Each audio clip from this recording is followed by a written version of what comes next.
CA service தான் பார்க்க போகிறோம்.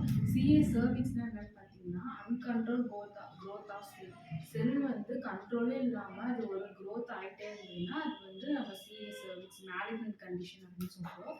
இது வந்து எதனால் வருதுன்னு மெயினாக வந்து 2 காசஸ் இருக்குது. ஒன்று வந்து ஹெச்பிவி வைரஸ்னால, அடுத்து செக்ஷுவல் ஹிஸ்ட்ரி எப்படின்னா மல்டிபிள் செக்ஷுவல் பார்ட்னர்ஸ்னால வரதுதா இந்த வந்து சிஏ சர்வீஸ். அடுத்த ரிஸ்க் ஃபேக்டர்ஸ்லாம் என்னன்னு பார்த்தீங்கன்னா, இயர்லி மேரேஜ் அப்போ வரும். அதுக்கப்புறம் ஓரல் கான்ட்ராசெப்டிவ் பில்ஸ் வந்து யூஸ் பண்ணாங்கன்னா அந்த கண்டிஷனில் வருது. நெக்ஸ்ட் வந்து மல்டிபிள் செக்ஷுவல் கான்டாக்ட் நம்ம ஆல்ரெடி காசஸில் பார்த்துருந்தோம் அது ஸ்மோக்கிங்னால வரும். அடுத்தது sexually active at younger age, அப்புறம் வீக்கன் இம்யூன். இந்த கண்டிஷன்லாம் வந்து risk factor for CS cervix. இப்போ வந்து இதுதான் வந்து மெயினான காசஸ் அண்ட் ரிஸ்க் ஃபேக்டர்ஸ். இப்போ நெக்ஸ்ட் பேத்தாலஜி பார்க்கும்போது 3 டைப்ஸ் ஆஃப் பேத்தாலஜி இருக்கு. ஒன்று வந்து எக்ஸோஃபைட்டிக்கு, அடுத்து அல்சரேட்டிவ் அண்ட் இன்ஃபில்ட்ரேட்டிவ். எக்ஸோஃபைட்டிக்கில் வந்து எப்படி இருக்குன்னா காலிஃப்ளவர் லைக் க்ரோத் வந்து இருக்கும். அல்சரேட்டிவ்னா அந்த அந்த சர்விக்ஸ் பார்ட்டே வந்து ரொம்ப அல்சரேஷன் ஃபார்ம் ஆகி ப்ளீடிங் வந்து ஆகும். இன்ஃபில்ட்ரேட்டிவ் செல்ஸ்லாம் வந்து இன்ஃப்ளமேஷன் கண்டிஷன் வந்து அங்கே நடக்கும். இதுதான் வந்து இதோட பேத்தாலஜி. நெக்ஸ்ட் வந்து மோட் ஆஃப் ஸ்ப்ரெட். எப்படி வந்து இது ஸ்ப்ரெட் ஆகுதுன்னு பார்த்தீங்கன்னா, ஃபர்ஸ்ட் வந்து எப்படி ஸ்ப்ரெட் ஆகும்னா டைரக்ட் ஸ்ப்ரெட். செகண்ட் வந்து பார்த்தோன்னா லிம்ஃபாட்டிக். தேர்டு வந்து பிளட். இது 3 மூலமா தான் வந்து இந்த சிஏ சர்வீஸ்க்கு வந்து ஸ்ப்ரெட் ஆகும். ஃபர்ஸ்ட் டைரக்ட் ஸ்ப்ரெட்ல வந்து என்ன நடக்கும்னா, இப்போ வந்து சர்விக்ஸ் வந்து அஃபெக்ட் ஆகுது.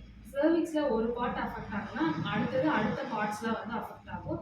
அடுத்தது யூட்ரஸ் ஃபுல்லா அஃபெக்ட் ஆகும். அப்புறம் வெஜினா அஃபெக்ட் ஆகும். அதுமாதிரி அது அப்படி அஃபெக்ட் ஆகுது தான் டைரக்ட் ஸ்ப்ரெட்னு சொல்றோம். அடுத்து லிம்ஃபாட்டிக் ஸ்ப்ரெட் அப்படின்னா, இப்போ வந்து லிம்ஃபாட்டிக் இருக்க அந்த சர்விக்ஸ்க்கு சரௌண்டிங்ல இருக்க லிம்ஃப் நோட் வந்து அஃபெக்ட் ஆகும். லிம்ஃப் நோட் அஃபெக்ட் ஆன உடனே அது வந்து அப்படியே எது டிஸ்டன்ட்டா இருக்கோ அந்த லிம்ஃப் நோட் அஃபெக்ட் ஆகும். லிம்ஃப் மூலமா ஸ்ப்ரெட் ஆகுற இன்ஃபெக்ஷன் அந்த டியூமர் தான் வந்து லிம்ஃபாட்டிக் ஸ்ப்ரெட் மூலமா ஸ்ப்ரெட் ஆகும். அடுத்த பிளட் ஸ்ப்ரெட்னா பிளட் வெசல்ஸ்ல வந்து ஸ்ப்ரெட் இன்ஃபெக்ஷன் வந்து பிளட் வெசல் மூலமா ஸ்ப்ரெட் ஆகும். அதான் பிளட் ஸ்ப்ரெட் அப்படின்னு சொல்றோம். இதுல வந்து கிளினிக்கல் ஃபீச்சர் வந்து எப்படி இருக்கும்னா ஒரு டிஸ்கம்ஃபர்ட் இருக்கும். கிளினிக்கல் ஃபீச்சர்ஸ் வந்து பார்த்தீங்கன்னா டிஸ்கம்ஃபர்ட் இருக்கும். அடுத்த டிஸ்சார்ஜ் வெஜைனல் டிஸ்சார்ஜ் வந்து ரொம்ப ப்ரொஃப்யூஸாக இருக்கும். அப்புறம் அஃபென்சிவ் ஸ்மெல் ஃபெட்டிடாக இருக்கும். இப்போ வந்து இந்த வெஜைனல் டிஸ்சார்ஜ் தான் இதில் மெயினாக வந்து நம்ம பார்த்து இது பண்ணலாம். அடுத்தது பெயின் வந்து இருக்கும். அப்டமனில் பெயின் இருக்கும். டியூரிங் மென்சஸ் அப்போ சிவியர் பெயின் இருக்கும். அதுதான் வந்து டிஸ்மெனோரியா இருக்கும். இதுதான் வந்து சிஏ சர்விக்ஸோட மெயினான கிளினிக்கல் ஃபீச்சர் இருக்கும். அடுத்தது வந்து இன்வெஸ்டிகேஷன் வந்து நம்ம எப்படி கண்டுபிடிக்கலாம்னா, ஒன்று யூஎஸ்ஜி வந்து பண்ணலாம். யூஎஸ்ஜி அப்டமன் மூலமாக பண்ணலாம்.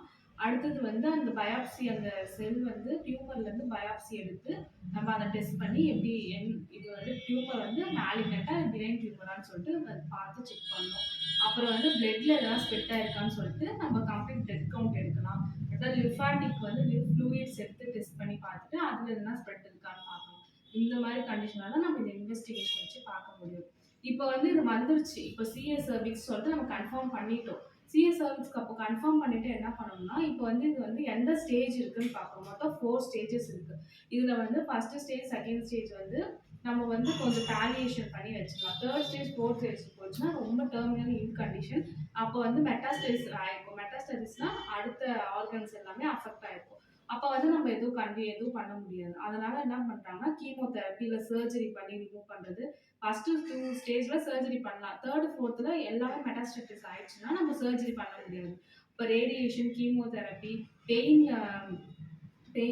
மட்டும் ரிலீஃப் பண்ணுற மாதிரி நம்ம மெடிசன் கொடுத்தா அப்படிதான் பாலியேஷன் மட்டும் தான் பண்ண முடியும். இந்த கண்டிஷனை பொறுத்த வரைக்கும் கியூர் வந்து கிடையாது. இப்போ வந்து ஹோமியோபதியில் வந்து என்ன பண்ணலாம்னா, இப்போ வந்து பெயின் மட்டும் தான் ரிலீவ் பண்ண முடியும். இப்போ நம்ம இந்த பேஷண்ட்டை கேஸ் நல்லா டீட்டெயிலாக எடுத்துட்டு நம்ம கேஸ் டேக்கிங் பண்ணிட்டு அது அவங்களுக்கு வந்து கான்ஸ்டியூஷன்